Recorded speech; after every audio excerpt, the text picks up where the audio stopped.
Bismillahirrahmanirrahim. Assalamualaikum warahmatullahi wabarakatuh. Perkenalkan, nama saya Adelon Rasa Putra dari kelas PBSC dengan NIM 2022-0501-02066. Baik, di sini saya akan menjelaskan proposal saya dengan judul Strategi Pemasaran Perbankan Syariah dalam meningkatkan kesadaran masyarakat terhadap layanan keuangan, studi kasus Kecamatan Nabele.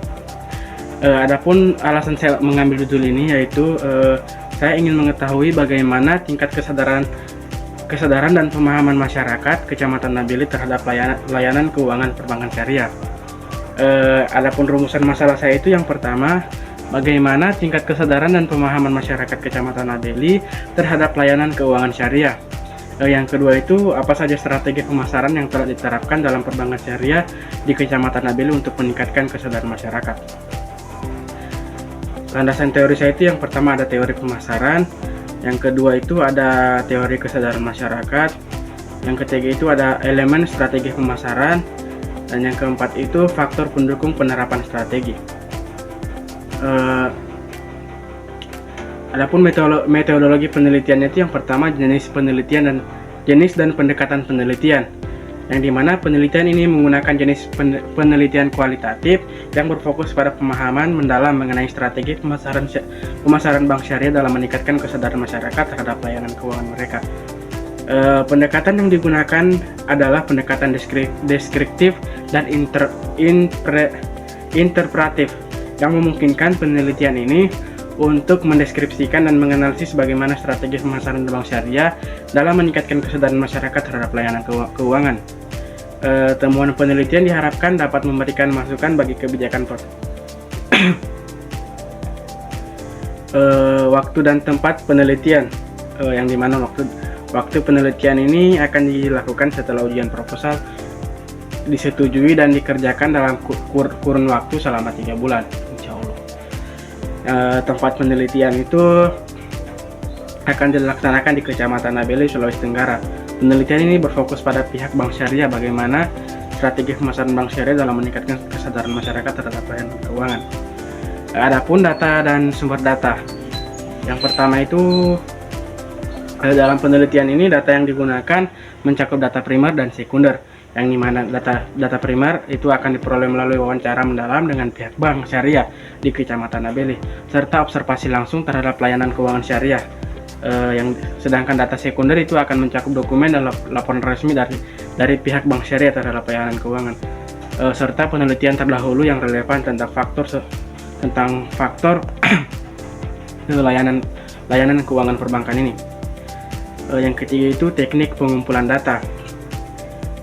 Yang pertama itu ada observasi.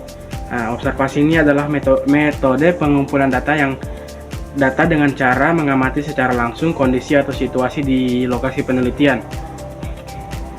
Yang kedua itu ada wawancara, yang dimana wawancara itu adalah teknik pengumpulan data dengan melakukan tanya jawab serta langsung secara langsung antara peneliti dan informan. Yang ketiga itu ada angket, di mana angket adalah metode pengumpulan data dengan memberikan pertanyaan tertulis kepada responden untuk dijawab secara tertulis. Dan yang keempat itu ada dokumentasi, yang dimana dokumentasi adalah teknik pengumpulan data melalui dokumen tertulis, gambar, atau karya lain yang mencatat peristiwa masa lalu. Dokumen ini digunakan sebagai pelengkap observasi dan wawancara untuk memperkuat data penelitian. Seterusnya itu ada teknik analisis data. Teknik analisis data adalah proses mencari dan menyusun secara sistematis data yang diperoleh dari hasil wawancara, catatan lapangan, dan dokumentasi dengan cara mengorganisasikan data ke dalam kategori, menjabarkan ke dalam unit-unit, melakukan sintesis, menyusun ke dalam pola, memilih mana yang penting dan yang akan dipelajari, dan membuat kesimpulan sehingga mudah dipahami oleh diri sendiri maupun orang lain. Dalam teknik analisis data itu ada beberapa komponen. Yang pertama, reduksi data atau data reduction.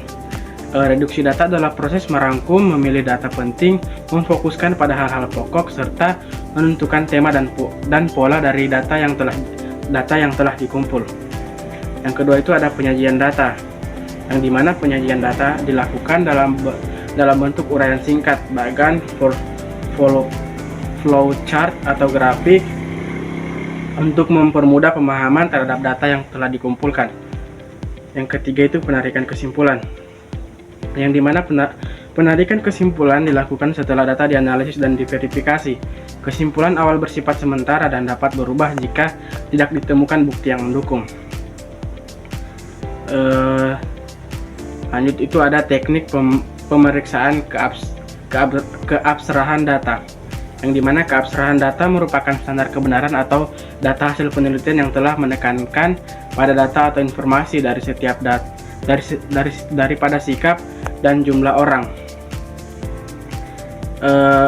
Dalam teknik pemeriksaan keabsahan data itu terbagi menjadi 3, yang dimana itu yang pertama triangulasi sumber. Metode ini untuk memvalidasi data dengan membandingkan informasi yang diperoleh dari berbagai sumber data seperti wawancara dengan berbagai informan, dokumen atau observasi untuk memastikan konsisten dan keakurutan temuan. Yang kedua itu triangulasi teknik, yang dimana metode yang digunakan berbagai teknik pengumpulan data seperti wawancara, observasi, dan dokumentasi untuk memperoleh data dari sumber yang sama. Tujuannya adalah untuk memastikan keakurutan data melalui pendekatan yang beragam. Dan yang terakhir itu triangulasi waktu, metode untuk memvalidasi data